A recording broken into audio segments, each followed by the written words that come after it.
Good morning, good afternoon, good evening.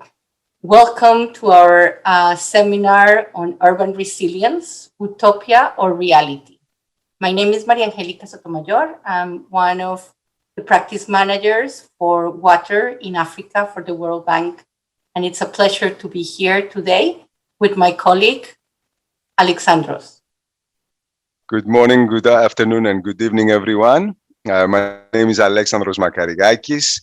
I am the Global Coordinator for UNESCO on issues of water for human settlements. Welcome to our seminar, a seminar that will showcase how individual cities in Africa, Asia, Europe, and Latin and North America have built resilience to future shocks and stresses, and increased uncertainty, and the role of stakeholders at different levels. We aim to see how a paradigm shift is imperative to adopt at watershed level integrated approach to be able to respond better to the challenges that climate change is bringing to our water sector and the other sectors who require water for their needs. But water resilience can mean different things to different people. Maria Angelica, what does urban water resilience mean to you? Well, given that we're talking about urban water resilience, we first need to ensure to deliver universal access to services for urban population that in most of our countries around the world is growing, putting extra stress on often not reliable sources of water. And of course, we know climate change is only exacerbating the risks and the shocks that utilities or other service providers face. And we will have the opportunity to talk about issues of drought in mega cities like Cape Town or Sao Paulo. That have these droughts jeopardizing the services to their population. But excess of water is also an issue that often comes with water quality problems. And the biggest challenge, I think, is how to continue expanding services in the midst of all these disasters. What do you think, Alexandro, can be done? I completely agree with you. These are major issues that need to be addressed due to the global challenges. I believe that we have to start looking more at integrated urban water management solutions. We need to start thinking about a nexus approach for sustainable development. Like you said, services are our primary focus, let's say. So issues like smart water management systems, which help you minimize your losses, which means also that you require less water and less energy to provide the service that you want to your people, are an important topic that needs to be at least researched and implemented on the ground. But as you said, it's not only about the reduction of the amount of water that we have, right? It's not only about the drought, it's also about the excess amount. So what do we do in a flood situation? And we're lucky to have a seminar that will give us this angle. Yes, I'm very excited to hear about our champions. We have a very exciting list of presenters that will be sharing their experiences in their cities, both in developing world, but also what others in more advanced circumstances have been able to do to deal with these issues. So looking forward to the seminar. We will have 3 sessions, and we hope you will stay with us throughout this week and learn about what other cities are doing to address this. And hopefully we will conclude that it's a reality. Exactly that. Our first session starts with the Global Resilience Champions. We're going to hear from mayors. We're going to hear from managers of major water utilities around the world. As Maria Angelica said, from both developing and developed nations. And this session will be followed by the critical factors of influencing resilience today. And last but not least, we will have regional roundtables that will provide us the different views on the issues that have been discussed by regions. We are looking forward to having some active participation by all of our audience. So please, I would like to echo Maria Angelica's call for staying with us the whole week and participating in all sessions of this seminar. Thank you. Thank you.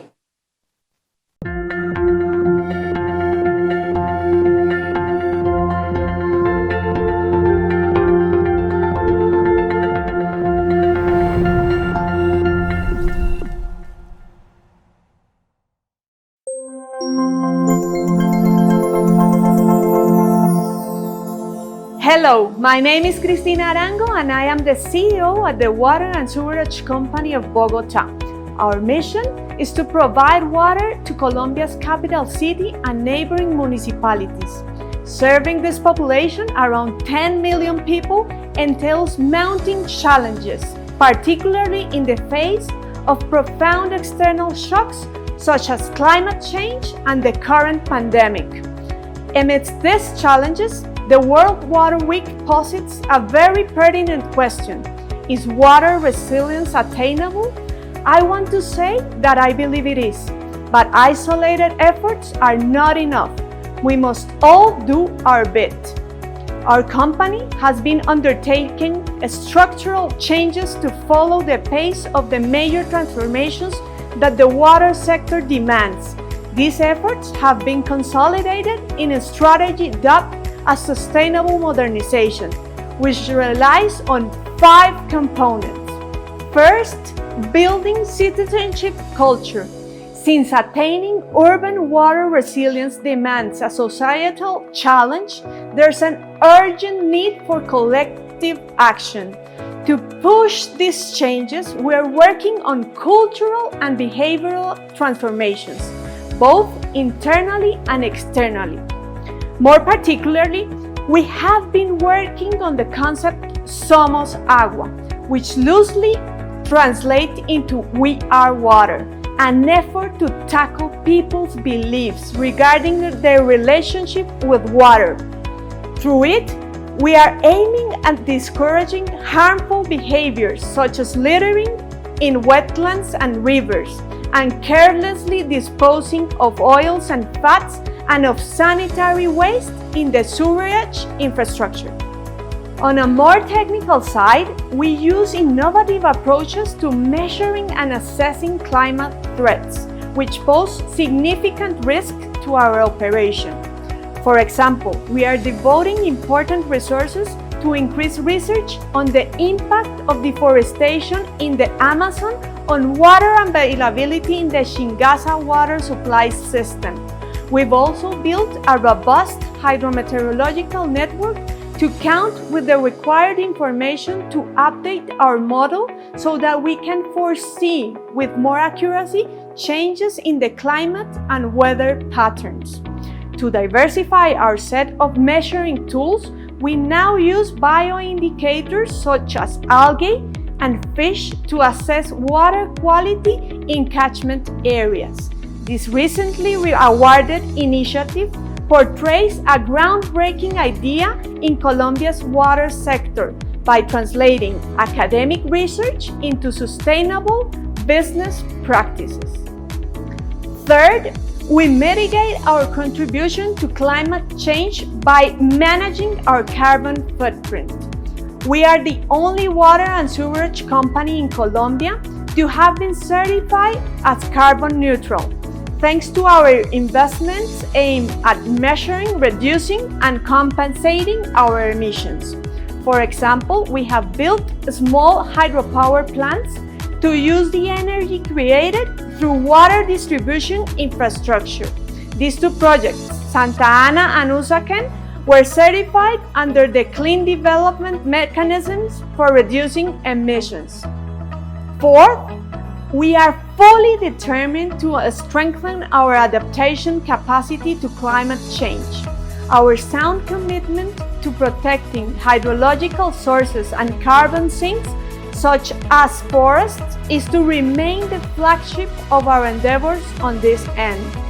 To provide some perspective, our 100-year efforts to stewarding this territory translates into an accrued ownership of land roughly equivalent to half the size of Singapore. Finally, we are changing the way we operate by integrating sustainability criteria to our new projects.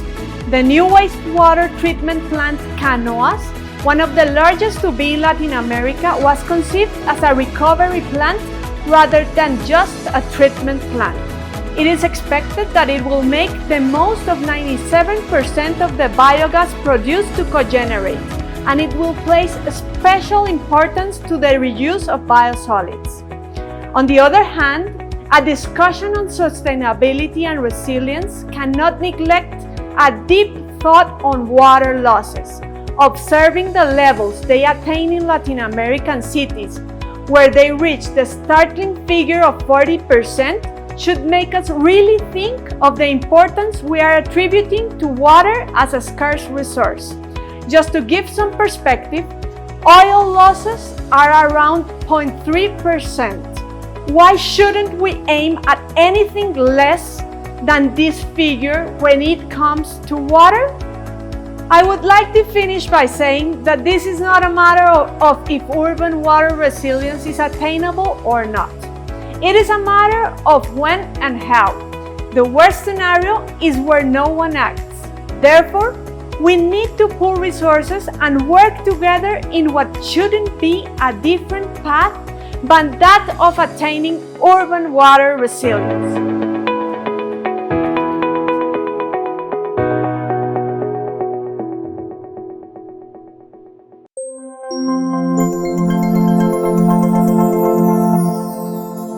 Thank you very much for inviting SABESP to participate in this session on how to stay ahead of the wave. And we feel very honored to be considered as a global resilience champion. SABESP is a very large utility company that operates in the state of São Paulo, Brazil, serving 375 municipalities with water supply and sanitation. And we have around 28 million customers. So resilience is a very important subject in SABESP because we have to provide reliable service 24/7 with good water quality to a large number of clients and to provide health and quality of living. The extreme drought that hit the metropolitan region of São Paulo back in 2014-2015 posed a very difficult challenge to us since we had to provide water to 22 million people during the worst drought of our history.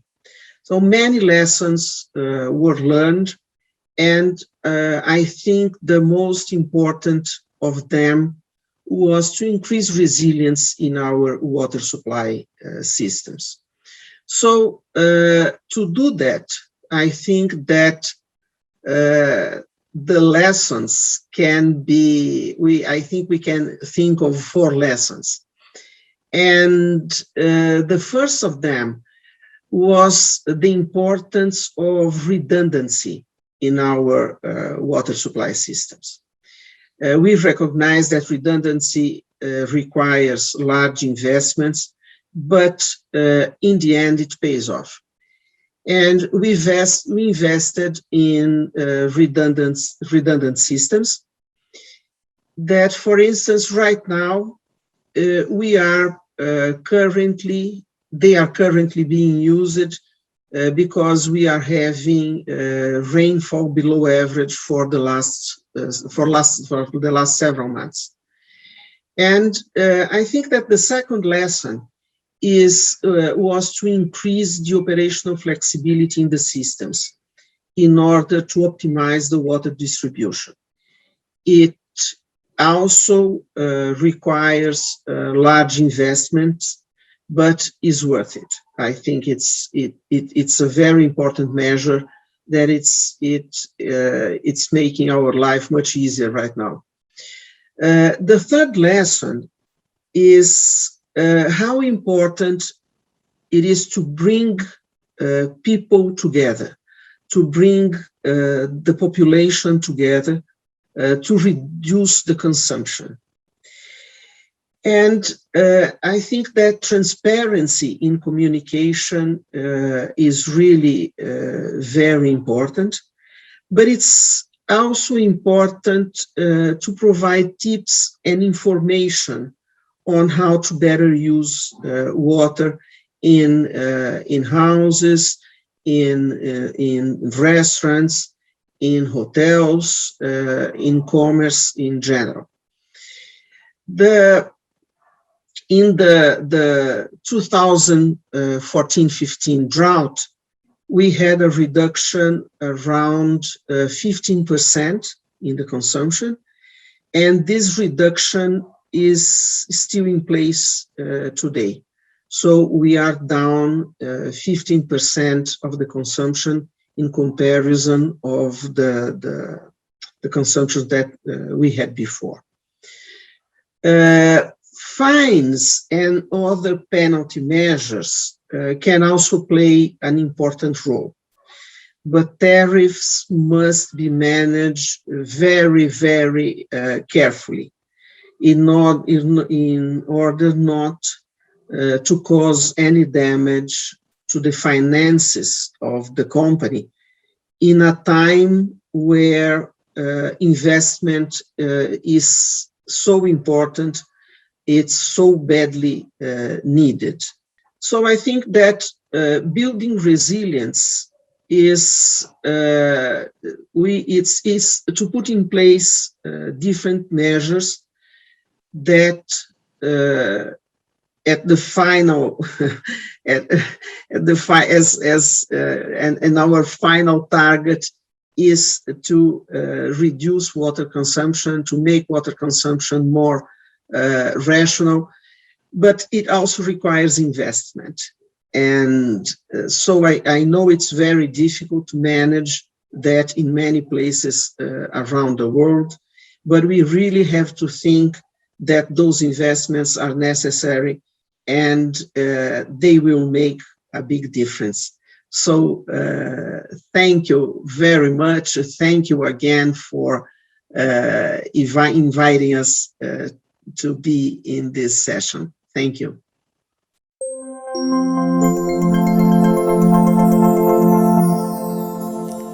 My name is Yvonne Sawyer, and I'm the mayor of Freetown, the capital city of Sierra Leone.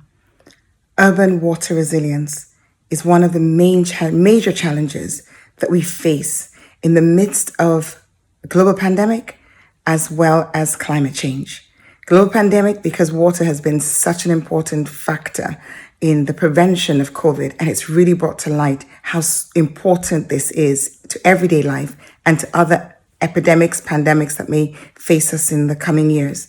Climate change, because one of the devastating impacts of climate change is either too much water or too little water, flooding, deforestation, but all the while, water is critical for life and for health. So we must make it a priority. And in answering the question of urban water resilience, the question, first of all, that we must tackle is how do we protect existing water sources?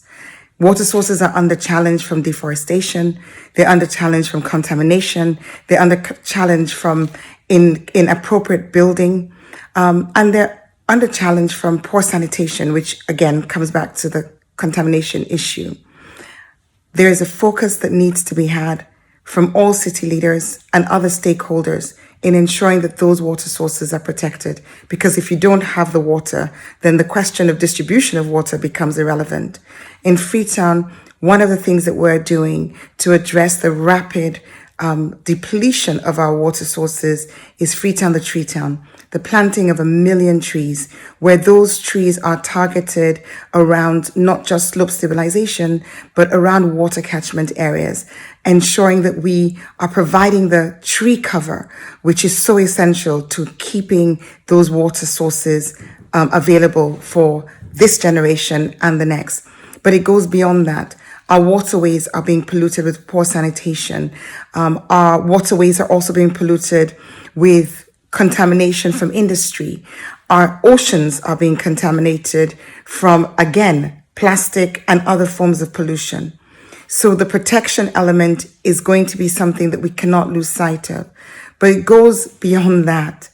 Once we've talked about protecting the waterways, we must also ensure that everyone has access. And here, like with everything else, when you talk about cities, we must recognize the vast difference between different cities and the authority the different city leaderships have. Some cities have responsibility for on-grid and off-grid water sources. In some cities, off-grid isn't even a question because everyone's on a grid. But that is another point which increasingly, particularly in the Global South, we have to be alive to. If we say that SDGs means we leave no one behind, then water is one of those elements, really critical elements that must be addressed in respect of leaving no one behind.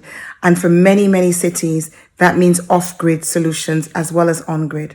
So what we do in the coming years in ensuring that people have access, as we're doing in Freetown, rainwater harvesting, water kiosks, these are some interventions, but they're not enough. Water is a major challenge. And for us to address that challenge, investment is required, considerable financial investment. And for that to happen, cities need to be able to access that resource. So the how, the why is because water is life.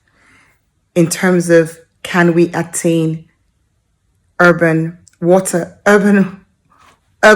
resilience, I would put it differently. I would say we must attain urban water resilience. And we've all got a part to play to ensure that we protect, to ensure that we distribute, to ensure that we have the finances for the investments, to look at nature-based solutions that will create a better outcome in the long run, a more sustainable outcome. This is a challenging time, but we mustn't back away from the challenge. This can be done and must be done, and we've got to work together. Thank you.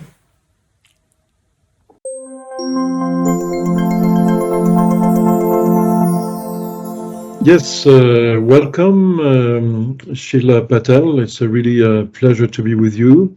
And thanks for accepting to share your experience about urban water resilience, especially in low-income urban areas where you've been working a lot in your life. But please, could you introduce yourself and tell us a bit about the work you're doing? So my name is Sheila Patel. I'm based in Mumbai in India. I founded an organization in 1985 that sought to work in serious long-term partnerships with organizations of the urban poor. So we call ourselves the Alliance of Spark, Mahila Milan and NSTF, basically saying that the quest for equity and visibility and voice in cities for the poor is not going to come automatically. It's going to come out of building strength, aggregated evidence, and new forms of solutions for poor people to present to cities so that duty bearers in the city, the state, and globally begin to look at addressing these issues more seriously than all the empty words we've been hearing. So that's who I am.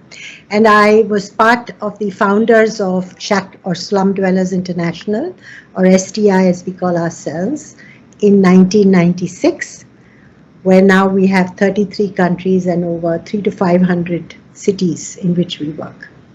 Oh, very impressive. Thanks a lot for this. And I will go directly into the main question. Do you think, Sheila, that urban water resilience for all today, according to your vision and your experience, is it a utopia or is it a reality?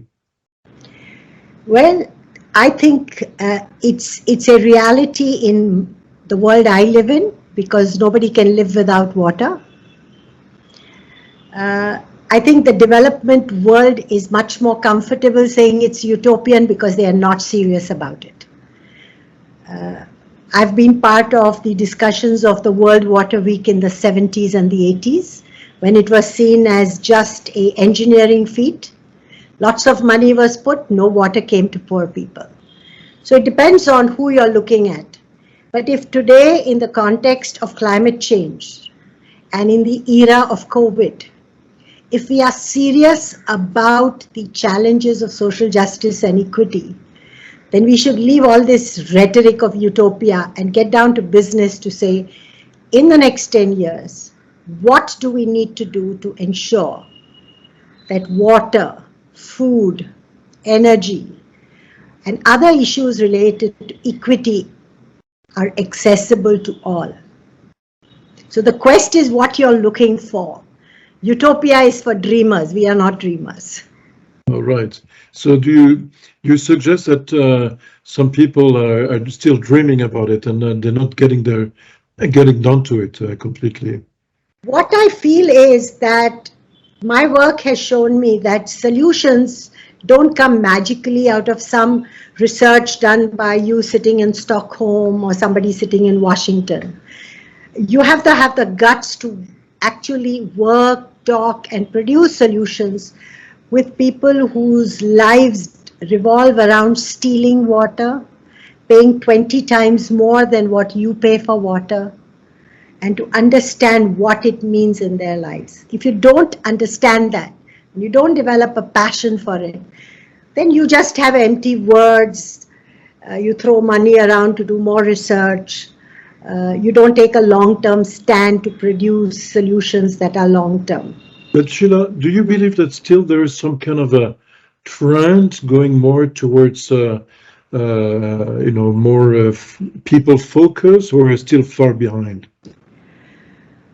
You know, in the beginning, when this whole COVID crisis began last year, there was a general echoing of saying we can't go back to the way we were. We have to produce a new normal. We have to do something better. And now 1.5 years later, I see everybody conveniently going back to their comfortable positions. So talk is cheap. That's good. So that's exactly, maybe you can give us some key messages, Sheila. What would be your 1 or 2 key messages you want to give to the participants of the Stockholm Water Week today who will be listening to us? You know, my organization and I have come into this climate space kicking and screaming because you're so worried about evictions and stopping evictions and getting people basic amenities that we didn't see climate change until it hit us in the face, and we began to reformulate the challenges that poor people face within the climate space. Now, there is nothing more dramatically different in our lives than water. I used to be on the Global Commission for Adaptation as one of the 33 members. I learned a lot in that process. First thing I learned is that most global discussions really don't embrace the reality of cities and the poor. And all the discussions are like 2 centuries old. So the first thing I realized is that the planet is already water scarce. And it's going to get worse because we are destroying our basic water sources. There is going to be desertification. So at a macro level, we know that there are going to be more wars to control water. We know that the rich are going to get hold of all the water that they can, or they will use technology to get themselves water and leave the poor out. So the first thing is for those who are discussing water in the climate space, what are the things that they have to think about at the planetary level, but also at the local level. In most of our cities, 30 to 50% of water is wasted through leakages because the water systems are inadequate, but they're also very old. In my city, there was a time when it was 45% leakage. So you have to cut the leaks. You also have to stop the stealing of water. There's a lot of stealing of water. A lot of water is stolen and sold to poor people by the bucket. So you pay for one bucket of water what people like you and me living formally will pay for gallons. And that water is stolen from the city. The third very important thing is that the business of conserving, reusing, and caring for water is everybody's business. The poor will already take that very seriously.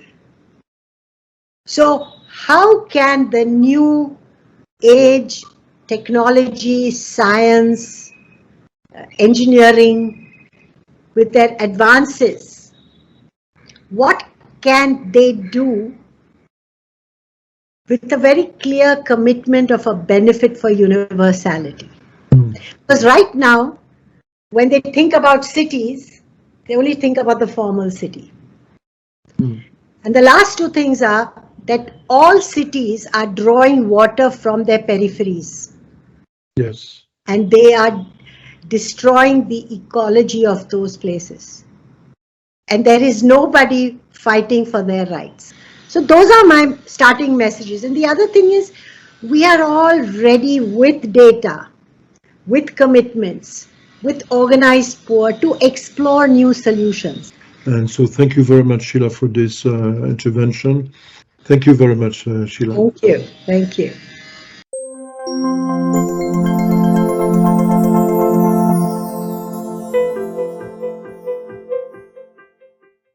Good day, everyone. I am Eva Clemente, Head of Strategic Asset Management in Manila Water.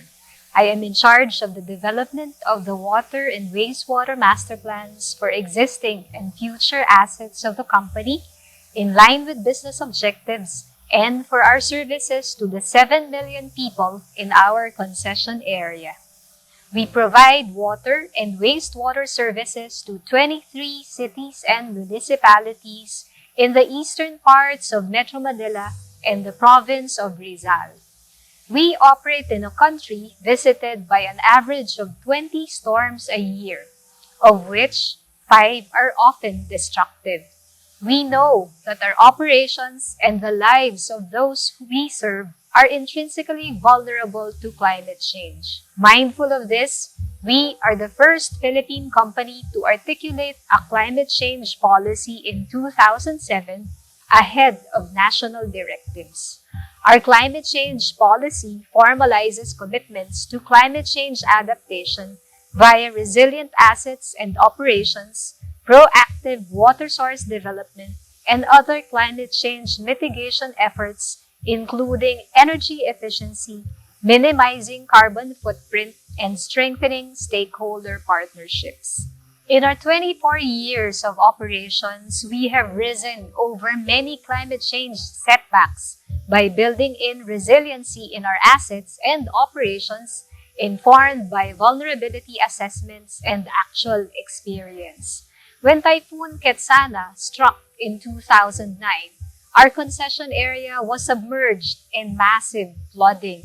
It was a 1 in 150 years rainfall event. At that time, it took us about 20 days to fully restore water service. We have since revised asset standards, retrofitted assets, and designed new infrastructure to enable flood-resilient operations. 2 of our facilities won international awards for innovative flood-resistant design. Through operational efficiencies, we have provided 24/7 water supply year after year, despite the absence of an additional water source. The summer of 2019, however, was different. We had a water crisis as El Niño brought very little rainfall and our reservoirs reached levels below average. Manila Water's crisis management team methodically restored services by implementing augmentation and distribution plans, including pressure management to equitably distribute available supply, temporary use of deep wells, and acceleration of much-needed water source projects. With improved coordination with government, customers, as well as the supply chain, 24/7 service was eventually restored to regulatory standards. To us, the resiliency of assets and disaster risk reduction and management are interconnected and integral to business continuity. Through these, Manila Water prepares and helps the company, our employees, government, and our stakeholders before and during natural disasters. Coupled with business continuity and interoperability protocols, simulated and pre-agreed internally, and with stakeholders much ahead of time, we have been quicker in restoring services.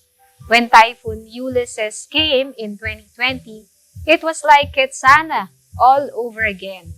This time, we have become better and quicker. We were able to fully restore services across all affected in less than a week. We continue to educate, communicate, and calibrate strategies towards strengthening our maturity in resilience and business continuity as we extend support and respond to the call to mitigate the impacts of climate change.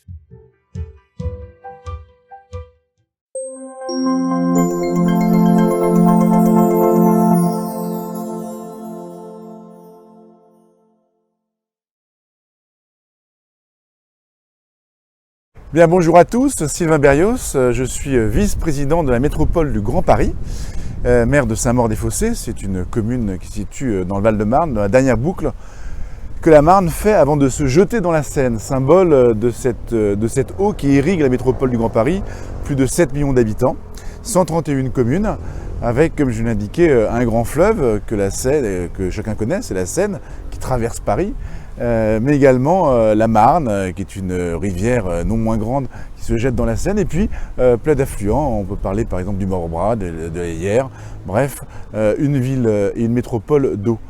Pendant longtemps, la métropole a tourné le dos à sa rivière, à son fleuve, et puis au bout d'un certain temps, mine de rien, les habitants, comme les responsables politiques, se sont dit que finalement, si on habitait près de l'eau, c'était qu'il y avait probablement une raison. Et la bonne raison, c'est qu'effectivement, c'est constitutif de la vie et constitutif même de l'espace urbain et de l'origine de cet espace urbain. Et c'est une bonne chose aujourd'hui. Tout le monde, ou presque, en tout cas j'espère tout le monde, est convaincu qu'il faut être très attentif à l'eau, parce qu'en étant attentif à l'eau, on est finalement attentif à ce qui l'entoure et au milieu urbain. Et cette métropole résiliente, cette métropole qui est attentive à son environnement. L'eau, c'est le premier symbole de cet environnement. Lorsque l'eau est propre, ça signifie que l'urbanisation qui l'entoure a rendu possible cette propreté de l'eau et qu'on vit dans un milieu sain. La résilience, c'est la capacité à maîtriser les inondations qui sont le fruit de la nature. Il ne s'agit pas de l'accueillir avec joie, mais il s'agit d'être capable de l'accueillir ensuite avec toutes les possibilités pour que la vie puisse continuer à aller sans trop de dégâts pour les habitants et que les habitants puissent continuer à vivre sans crainte de la rivière ou du fleuve. Alors comment rendre une métropole résiliente? C'est avoir communément des schémas d'aménagement et de gestion des eaux qui rendent possible la vie en commun avec cette eau, avec des objectifs partagés, celui bien sûr du paysage, celui de la propreté, celui de la durabilité, celui qui permet d'anticiper des grandes crises d'inondation et aussi d'avoir une réflexion sur le paysage urbain, sur notre capacité, encore une fois, à vivre au bord de l'eau, parce que dans la métropole du Grand Paris, mais comme en France, plus de 90% des habitants vivent près de l'eau. Et imaginer qu'on puisse l'ignorer, c'est faire une erreur historique en matière urbaine. L'eau, c'est la nature est têtue, et soyons résolus à faire en sorte que notre bien commun notre environnement puisse être non pas maîtrisé, mais au contraire anticipé pour que chacun puisse y vivre de façon le plus agréable, en sécurité et de façon durable. Voilà la métropole du Grand Paris et ce qu'est la métropole du Grand Paris résiliente. Alors bien sûr, une métropole résiliente, c'est une métropole qui protège, et donc ils vont faire en sorte que notre capacité à protéger les habitants et à organiser la vie et l'économie de l'espace de telle sorte que même lorsqu'il y a des grandes inondations, eh bien, on puisse continuer à vivre est un élément important. C'est aussi des éléments de conviction. Convaincre les populations que eh bien, la rivière ou les fleuves sont des éléments naturels qu'il faut reconquérir avec tout ce que j'ai dit, tout ce que j'indique souvent, c'est-à-dire la capacité à boire l'eau, la capacité à avoir du loisir sur l'eau, la capacité à avoir de l'économie sur l'eau avec nos zones portuaires, et puis un objectif qui nous rassemble tous sur la métropole du Grand Paris, mais partout en Europe, c'est notre possibilité de s'y baigner. C'est un élément fondamental parce que le jour où on se baigne, ça signifie que la métropole est résiliente. La baignade est un objectif qui emporte tous les objectifs, symbole d'une métropole résiliente, et c'est ce que nous faisons, nous, avec un big jump métropolitain qui a lieu chaque mois de juillet, le deuxième week-end de chaque mois de juillet. Et il y a encore quelques semaines, moi-même, je me baignais dans la Marne. Voilà. Des beaux objectifs et je crois que chacun d'entre nous, partout dans le monde, ce sont des objectifs que nous pouvons épouser avec bonheur, joie et espérance.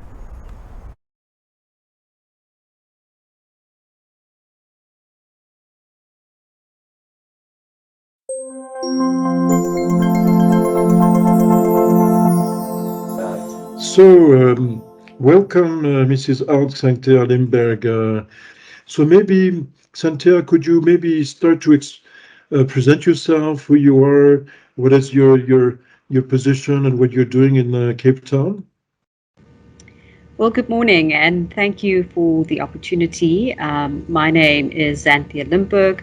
I am a city councillor and serve as the mayoral committee member responsible for water, sanitation and waste services within the City of Cape Town municipality. And I have been in this particular portfolio since 2017, but served as a councillor for close on a decade. All right, so thank you very much for that, Xantia. So I will go immediately into the topic. For you, Xantia, is urban water resilience a utopia or a reality? Can you give us some sense about what you think about this question? Well, that's an interesting question, and I think a question which many cities across the world have asked themselves or have grappled with the ability to achieve urban resilience. I believe, honestly, that it is a reality. However, it is a reality that is incredibly challenging to achieve. It's an incredibly ambitious vision because the urban water system is so complex, so interlinked and intertwined and dynamic in form and nature. And so even though, yes, urban water resilience can be achievable and can form part of our lived reality, it is something that requires a significant amount of effort and time, as well as the necessary and adequate financial resources, the strengthening of institutions and capacity, as well as building trust with one's citizens and key partners and stakeholders, and ensuring that there are strong working relationships that encourage collaboration. And so all of those factors, I think, need to be strongly embedded in order to be able to work towards achieving true urban water resilience. Thank you, Xantia. And you know very well that Cape Town has been in the news a few years ago, and we were all breathing with you and thinking, and there was really And I remember an amazing moment. But what would you say made the difference to actually make the step forward and be able to actually go more towards resilience? What was the magic trick that you saw that make things happen? Well, Cape Town has just slowly emerged out of its worst drought in the record of the city. It's been described by scientists as a 1 in 590 year event. So that really highlights the truly unprecedented nature of this particular drought. And I would say the success of being able to effectively manage and overcome a crisis such as the drought that Cape Town experienced is not solely based on being able to take rapid action and implement immediate interventions, but also about being able to utilize existing resources, skills, and abilities that have been invested in over time within the municipality. For example, in the case of the city, our water department, over an extended period of time, built a strong, solid foundation around water conservation, water demand management, and it is for this reason I think investing in doing the basics right should not be underestimated, as this formed a key and critical part of Cape Town's success in navigating the drought. But more importantly, it was also a joint effort between government and its citizens, as well as other key influential stakeholders, and that ongoing working relationship, enhanced communication efforts, I think also very successfully allowed Cape Town to be able to reduce its consumption by close on 60% in a 3-year period, which is a world record in itself. But beyond just being able to manage the drought based on our history of water demand management, we also took the opportunity of the drought and we took a moment to learn from the lessons of that drought. And those lessons we then used to inform a different water future for Cape Town. And we took those lessons and we translated it into action through the formulation of a new water strategy. And that water strategy sets out 5 commitments that we make to our residents. But one of the most important ones is about essentially transitioning Cape Town into becoming a resilient city by 2030 and a water sensitive city by 2040. All of these things are going to be incredibly challenging to achieve, but it's a vision and a commitment that we are focused on achieving, and we know we won't be able to do it on our own. And so we will walk this journey with our residents as well as local and international partners across the globe. Thank you very much, Xantia. That was really very interesting.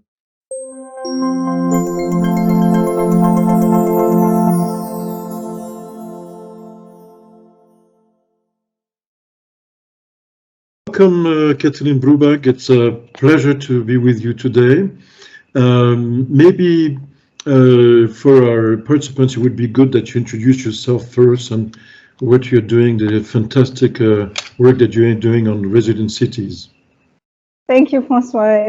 It's a true pleasure to be with you this morning, and it's even a bigger pleasure and honor to have the World Water Week putting cities at the head of the agenda. So my name is Kathleen Brubach. I'm the Global Director of Programs, Innovation and Impact at the Resilient Cities Network. We are a network organization, as our name says, working with 100 cities around the world, supporting them and working with them and for them in building urban resilience. When I first saw your organization, when you see the name Resilient Cities Network, it's quite appealing, it's exactly right on our topic. So it looks like you have the solutions of all the problems just by looking at the title, So, but what do you mean by resilient cities in your network? What is it that you mean? So first of all, I think if we would have all the solutions to all the problems, I think most probably I wouldn't sit here. I would most probably drive my Porsche through wherever, or maybe a Tesla, because that's more climate friendly. I think we don't have the solutions, but we are very keen to find the solutions to build urban resilience. And we recognize that to find solutions to build resilience, you need to have a network of people and a network of cities to do so. Right. So this is why we. So would you say that the 97 cities that you're working with are resilient cities? They definitely are resilient cities, but why would you say that? So they are resilient cities because they recognize and they truly believe that they have to build urban resilience to survive and to thrive in future. So just to be clear, it doesn't mean that they are resilient as an end state. That means that they started their journey in a very individual way in addressing the shocks and stresses they face and try to identify solutions and actions to respond to them. So that means that resilience is not an end state, it's a process. What are the ingredients of that process? So I think the ingredients of this process are grounded in what resilience means, in the sense of that if you want to build resilience, you need to look at a system, because usually only complex systems can become more resilient. And that means if we look at the system, you look at multiple moving parts in a city. So you're looking at the people, you're looking at institutions, you're looking at businesses, you're looking at subsystems. So you're looking at the transport system, you're looking at the water system, you're looking at the energy system, you're looking at nature, you're looking at the biodiversity. So all these moving parts in a city comprise the city as a system. And when we talk about resilience, we are talking about how do we actually make this system stronger, and how do we build out the capacity of the system to respond to shocks and stresses, and to make it better. That sounds really very interesting. So it's really a holistic vision of the actual urban development we are talking about. Exactly. And now you've heard just before you, we had champions from different parts of the world expressing themselves. So what did you get from that discussion from different people who came before you on that video? So I must admit, I was truly impressed by all the information, all these amazing examples. And yes, I think it reflects what resilience is all about. So first of all, there is not only one solution to the problem.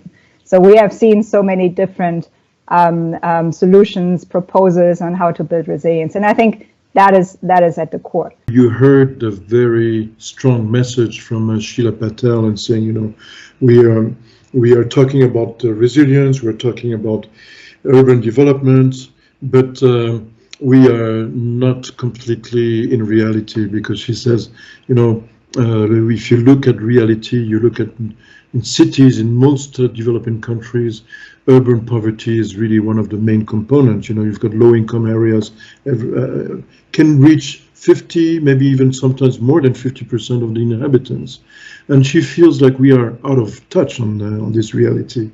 What would you say to that? I totally agree, but I think, or actually no, there is no but. So resilience is about people, and people are at the center. And I think this is specifically, and I'm allowed to say that engineers need to recognize that it's not only about the technology and innovations, and experts tend to talk about it. It's at the end of the day, it's about the people. And resilience is about the most vulnerable parts of your system. So resilience is about understanding where your risks and vulnerabilities are. And if we look around the world, we only can build resilience when we recognize what the most vulnerable parts of our system are. And if we are talking about people, and if we talk about vulnerability, we have to talk about poverty. We are here at World Water Week. We know that the water and sanitation crisis is not a new one. You know, we have failed over the last decades to make the progress we were actually anticipating. So now we are talking about resilience. We are talking about responding to shocks and stresses on top of having 800 million people not having access to sanitation. So, and I think this is something we recognize. Resilience is not something new. It's not this new fleshy topic. We are talking about it now because all of us lived through a crisis for the last 1.5 years. So we all believe that we are experts on that. But we have to recognize that we haven't done our job in the past. And it's not about moving to another topic just because we are not solving one issue.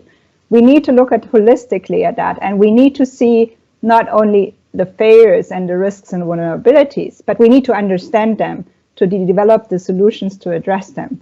And furthermore, we have to recognize that the poor and the vulnerable is not a responsibility or something we have to do. It's an opportunity, and it's our goddamn responsibility to make their lives better, because a resilient city and a resilient system is a system that fosters inclusion, that is truly equitable.